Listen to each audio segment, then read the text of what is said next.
Welcome to the second episode of the Nanga Show, जहाँ में किया जाएगा संगा को नंगा। Watch this clip, response is incoming।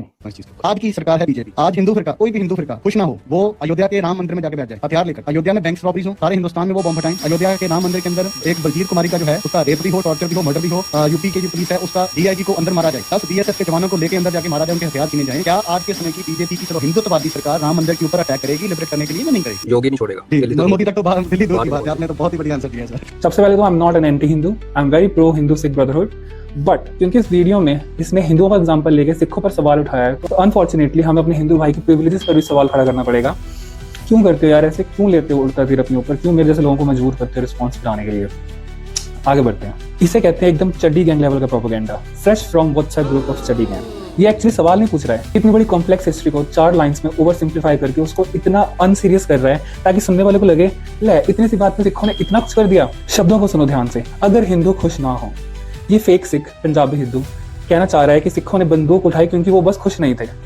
चड्डी गैंग की लापता चड्डी, खुश ना होने पर लोग सड़कों पर उतरते हैं, बंदूक नहीं उठाते। फार्मर प्रोटेस्ट को बोलेंगे सिख खुश नहीं थे।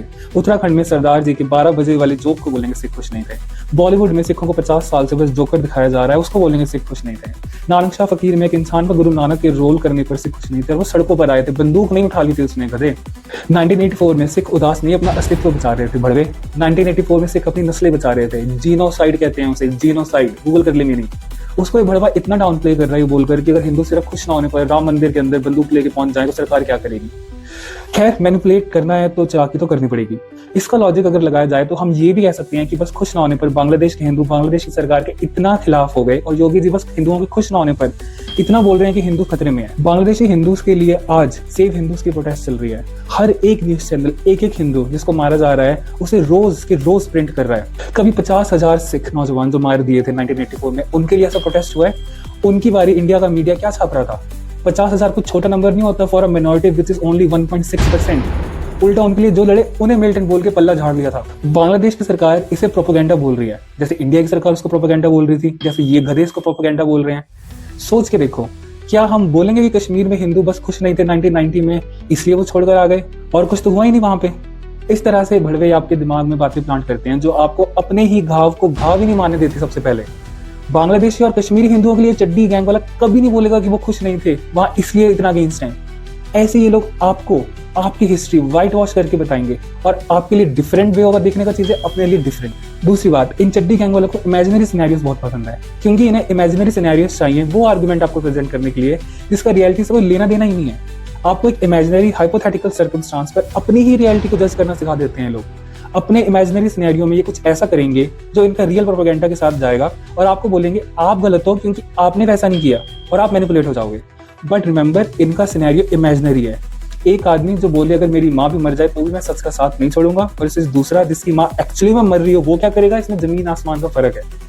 मतलब हिंदू राम मंदिर में गोला बारूद लेके क्यों ही बैठेंगे? हिंदुओं को कश्मीर में एक बार निकाला गया था, उसके बाद जो कश्मीर में आर्मी भेज के ऐसा आर्मी रूल लगाया, ढूंढ के मार रहे हैं वहां पे उन्होंने जिन्होंने हिंदुओं को भगाया था वहां से।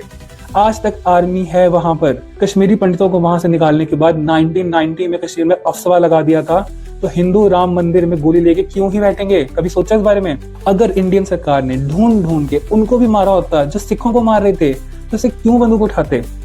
40 साल बाद किसी को फांसी तक नहीं हुई और कश्मीर में कितने जनाजे उठ गए। 50,000 सिखों को जो मार दिया था, क्या उनकी लाइफ इतनी इंपॉर्टेंट नहीं थी? आप एक एक्सपेरिमेंट करो। आप आज की न्यूज जो बांग्लादेश के हिंदुओं के बारे में आ रही है दिन रात, आप उसको 1984 की न्यूज से कंपेयर करो। 50,000 एक्स्ट्रा जुडिशियल किलिंग जिसमें 2,000 सिर्फ अमृतसर में ही थी। कितनों की न्यूज इंडियन मीडिया छाप रहा था जैसे आज बांग्लादेशी हिंदुओं की छप रही है? हिम्मत है तो करो कंपेयर। क्यों नहीं कोई बंदूक उठाएगा अपने आप को बचाने के लिए जब सरकार ही मार रही हो और मीडिया छुपा रही हो, जब रक्षा की भक्षक बन जाए? और हमारी तो हिस्ट्री है मुगलों के टाइम से लड़ने की। यही तो फर्क है। ये दल्ले रियलिटी से इतना दूर है कि इनको जमीनी हकीकत से कोई लेना देना ही नहीं है। एक इमेजिनरी सिनेरियो जिसका कोई मतलब नहीं बनता, उसी को यूज करके ये आर्गुमेंट बना लेते हैं। मतलब इसके एग्जाम्पल के अकॉर्डिंग हिंदू इतने प्रिविलेज हैं, उन्हें यही नहीं पता कि बाकी लोगों को हथियार उठाने की जरूरत क्यों पड़ती है। चड्डी गैंग के टॉपर तुम्हारे लिए सरकार ने बंदूक उठाई थी। आज तक आर्मी मार रही है कश्मीर में जिन्होंने हिंदुओं को निकाला। सिखों को तो सरकार ही मार रही थी, उठाई तो दोनों ने बंदूक थी सेल्फ डिफेंस के लिए, पंजाब और कश्मीर में। फर्क इतना है, कश्मीर में हिंदुओं के लिए सरकार ने उठाई थी और पंजाब में अपने लिए सिखों ने उठाई थी क्योंकि उनका किसी ने साथ नहीं दिया। एक को आप सेल्फ डिफेंस कहते हो, दूसरे को आप मिलिटेंसी कहते हो। 50,000 सिखों के एक्स्ट्रा जुडिशियल कत्ल किए गए सरकार के द्वारा, और जिसने ये बात को एक्सपोज किया उसे भी मार दिया था, जसवंत सिंह खालड़ा। और बांग्लादेशी हिंदुओं की आज मीडिया आवाज उठा रहा है, और सिखों के लिए यही मीडिया इन्हें मिलिटेंट बोल रहा था और छुपा रहा था सभी एक्स्ट्रा जुडिशियल किलिंग्स को, जिसको ये भड़वा मानता है। It's a failure of government that Sikhs were at war with government, media, Hindus in Punjab who supported the government, ran the media houses, which was making the killing of Sikhs very easy. Hindus of Punjab, Delhi, Nagpur, Indian government and Indian media all failed Sikhs, all were against Sikhs. अब ये सोच के देखो कि कांग्रेस जिसने ये सब कराया, जिसमें मेन आरोप लगाया जाता है, उसने माफी मांग ली है, लेकिन ये कुछ भड़वे आज भी उसे जस्टिफाई कर रहे हैं। इससे सवाल तो ये बनता है कि आखिर क्या कनेक्शन है फार राइट हिंदुस्तान 1984 में सिखों के जीनोसाइड से। जब सरकार ने माफी मांग ली, सरकार के माफी मांगने के बाद भी इनको खुजली हो रही है आज 2025 में, और ये जस्टिफाई कर रहे हैं लोग, इनका क्या लेना देना उससे। सोचो तब ये सिखों को क्या बोलते होंगे और कैसे बोलते होंगे अगर आज भी ये इतना ओपनली बोल रहे हैं। ये भी सोचने वाली बात है। और ये कहते हैं कि हिंदुओं का कोई रोल नहीं था। क्या ये कांग्रेसी है? नहीं, ये हिंदू हैं जो आज बोल रहे हैं। इट्स लाइक सेइंग बांग्लादेश और पाकिस्तान में परसिक्यूशन में मुसलमानों का कोई रोल ही नहीं है, बस सरकार का है। तो जो आपको हिंदुओं के अगेंस्ट हेट स्पीच की 2 मिनट की क्लिप दिखाई जाती है भड़वों के चैनल्स पे आउट ऑफ कॉन्टेक्स्ट, याद रखो वो लोग इनको जवाब दे रहे हैं और कौन कौन मिले हुए थे और उनके बारे में लोग क्या बोल रहे थे। उनके बारे में कोई बड़ी प्यारी बातें नहीं लोग कर रहे थे, अखबार में उनके कत्लेआम की बातें चल रही थी। क्या आप अपनी स्पीच को अगेंस्ट बांग्लादेशी मुस्लिम सरकार, पाकिस्तानी मुस्लिम सरकार को हेट स्पीच बोलोगे, उसको अप्रूव बोलोगे? गलती मान लेने से कोई छोटा नहीं हो जाता, गलती मानने से ही कोई गुंजाइश है कि आज एक सिख ट्रस्ट करेगा दोबारा से, ऐसे तो नहीं होगा। और एज अ बोनस एक और शतुर्मुर्ग जो इस वीडियो में है, मैं इनको शतुर्मुर्ग इसलिए कहता हूँ बिकॉज इनका जो मुंह है ना वो एक गड्ढे में इन्होंने घुसा रखा है जहाँ पे अंधेरा है और इनको वही दिखता है जो गड्ढे में है। गड्ढा इज अ मेटाफर, मुंह तो इनका चड्डी गहन के पिछवाड़े में है। वो शतुर्मुर्ग बड़ा स्माइल से प्राउडली हंस के बोल रहा है कि हाँ योगी ही नहीं छोड़ेगा अगर हिंदुओं ने बंदूक उठा ली तो। देखते हैं तो शतुर्मुर्ग ये क्या है फिर, उठा ली ना हिंदुओं ने बंदूक, यहाँ तो योगी छोड़ सरकार खुद ही बंदूक हाथ में पकड़ा रही है सेल्फ डिफेंस के लिए। मतलब एज अ प्रिंसिपल बंदूक उठाने से कोई प्रॉब्लम नहीं है तुम्हें प्रॉब्लम तब है जब सिखों ने सेल्फ डिफेंस के लिए उठाई। ये लोग इतने अंधे हैं, अगर कोई हिंदू ये बात बोलता है कि हमें तो मंदिर में जाके बंदूक उठा के छुपने की जरूरत नहीं पड़ती, तो बाकियों को कैसे पड़ती है? It is same as Ambani Singh, मुझे तो कभी खाली पेट सोने से डर नहीं लगता, पता नहीं ये बाकियों को ही लगता है, तो ये झूठी होगा। और it is same as Muslims in Bangladesh Singh, हम खुश नहीं है लेकिन हमें कभी बंदूक उठा के मस्जिद में छुपने की जरूरत नहीं पड़ी अपनी सरकार के अगेंस्ट, तो हिंदुओं अगर कुछ नहीं है तो उनको क्यों छुपने की जरूरत है? How dishonest is that, out of context. और हाँ, एक बोनस पॉइंट भी, सिखों का रूल पंजाब के अंदर कई सालों के लिए रहा है, हमेशा सिख मेजोरिटी में रहे हैं। पंजाब में आज तक एंटी हिंदू राइट्स नहीं हुए हैं।